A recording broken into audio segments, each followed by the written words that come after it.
বন্ধুরা সবাই কেমন আছেন? আজকে জিলাপি কিনতে চলে আসলাম। জিলাপিগুলো দেখছেন, অনেক মোচমোচে, অনেক মিষ্টি, সুস্বাদু। এই জায়গার জিলাপিগুলো খুবই ভালো লাগে। আমি মাঝে মাঝে এখানে আসি কেনার জন্য। তো আজকে এখানে কিনে নিয়ে যাব খাওয়ার জন্য।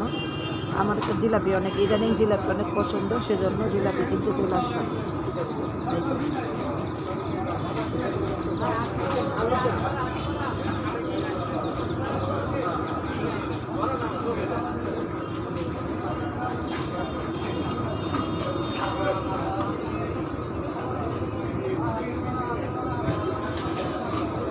মোটামুটি একটু ভালোভাবে কিনে নেওয়ার চেষ্টা করবো, আমি তাই নেবো।